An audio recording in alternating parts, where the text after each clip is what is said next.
બાળકો લાભ કરતા થયા છે અહીંયા શું વિગત છે? આજે જે આપણું ઝોનલ ઓબ્ઝર્વેશન હોમ છે, જે આખા સૌરાષ્ટ્રમાં જે પણ એવા ગુના થતા હોય અને જુવેનાઇલ જસ્ટિસ બોર્ડ સમક્ષ જે 18 વર્ષથી ઓછી ઉંમરના બાળકો હોય એને રજૂ કરવાતા હોય છે અને આને ઓબ્ઝર્વેશન હોમમાં રાખતા હોઈએ છીએ.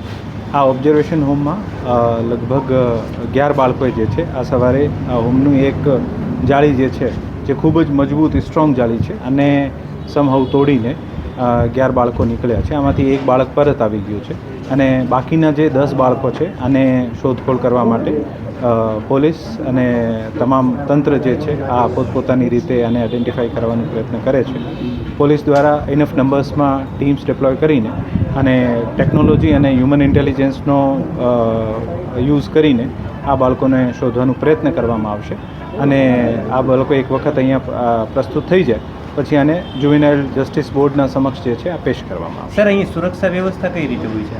અહીંયા 3 પાળીમાં ગાર્ડ હોય છે, દરેક પાળીમાં 2 ગાર્ડ હોય છે અને ચૂંકી આ બાળકો વયસ્ક નથી, 18 વર્ષથી ઓછા છે, જેથી જુવેનાઇલ જસ્ટિસ એક્ટના મુજબ આપણે અંદર ઘણી બધી વસ્તુઓ લિમિટેશન આવી જતી હોય છે. અંદર વર્દીધારી નહીં હોય છે, આપણા ગાર્ડ્સ વગેરેને પણ સિવિલ યુનિફોર્મે રાખતા હોઈએ છીએ અને મૂળ ઉદ્દેશ્ય આ છે કે આ બાળકોને સમાજની મુખ્ય ધારામાં ફરીથી લાવવાના છે, જેથી આપણે સરકાર તરીકે એવું કોઈ એક મેસેજ નહીં આપીએ જેથી આ બાળકોના તંત્રના અથવા સરકારના વિશે અથવા સામાજિક જીવનના વિશે કોઈ ભય ઉત્પન્ન થાય, જેથી પોલીસ અને ઓબ્ઝર્વેશન હોમ જે છે આ મિત્ર બનીને આને સમાજની મુખ્ય ધારામાં લાવવાનો પ્રયત્ન કરતો હોય છે અને આના જ ભાગરૂપે અહીંયા દરેક 3 પાળીમાં ગાર્ડ હોય છે અને આ જે ઓબ્ઝર્વેશન હોમ જે છે આમાં સુપ્રિન્ટેન્ડન્ટ જે છે આના વોર્ડન કહો અથવા સુપ્રિન્ટેન્ડન્ટ કહીએ, સુપ્રિન્ટેન્ડન્ટ તરીકે આને હેડ કરતા હોઈએ છીએ અને આ લોકો સતત આની સાથે ફ્રેન્ડલી બિહેવ કરીને આની સમાજની મુખ્ય ધારામાં લાવવાનો પ્રયત્ન કરતા હોય. ગંભીર પ્રકારના ગુનાવાળા કેટલા બાળકો છે? કારણ કે અહીંયા તમામ બાળકો જે પણ હોય છે આ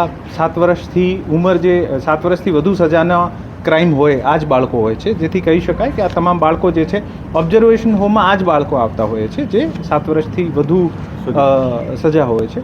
પણ આ તમામ બાળકોને શોધવાના અત્યારે પ્રયત્ન ચાલુ છે અને મને ઉમ્મીદ છે કે આપણે ઝડપ. સર, પોલીસની કેટલી ટીમો બનાવવામાં આવી છે અને કઈ રીતે? અમુક ઘણી બધી એવી બાબતો છે જે હું આપની સાથે અત્યારે ડિસ્ક્લોઝ નહીં કરી શકીશું, કારણ કે આ જાંચને અથવા આને શોધખોળ કરવામાં પ્રભાવિત કરી શકશે, જેથી એવા હું અત્યારે સૂચન નહીં આપી શકીશું. એક વખત આપણે પકડી લઈશું પછી આપને જાણ કરીશું કે આપણે કેવી રીતે.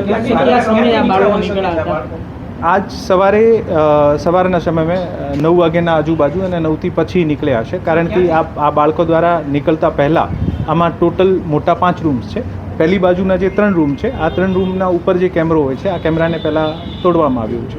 પછી જે જાળી છે અને આ બહુ મજબૂત જાળી છે, તો ઘણા બધા બાળકોએ મળીને અને કાઢી હોય એવી રીતે લાગે છે અને પછી ત્યાંથી નીકળ્યા હોય એવું લાગે છે અને આમાં ઘણા બધા જે વોર્ડન અથવા જે આપણું ગાર્ડ છે ગાર્ડને પણ ડિસ્ટ્રેક્ટ કરવામાં આવ્યા છે. એક બાળક મને ચોટ લાગી છે એવી રીતે કરીને આને ડિસ્ટ્રેક્ટ કરીને ગાર્ડ આને પટ્ટી વટ્ટી કરતો હોય ને, કારણ કે ગાર્ડ અને બાળકો આમ ફ્રેન્ડલી રીતે રહેતા હોય છે, એવી રીતે આને પટ્ટી કરતો હોય ત્યારે આનો ચાન્સ લઈને અને ખૂબ જ પ્લાનિંગથી કર્યું એક એક્ટ એવું લાગે છે. આ પાસેથી અમુક માહિતી મળી છે પણ આપણે એક વખત શોધી લઈશું પછી આપણે જાણ કરીશું કે કયા પ્રકારની માહિતી.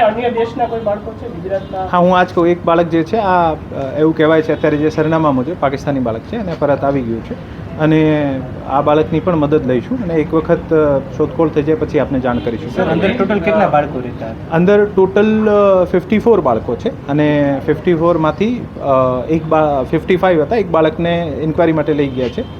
54 હતા અને 54માંથી 11 ગયા છે, એક પરત આવી ગયો છે, તો હવે 44 છે. 44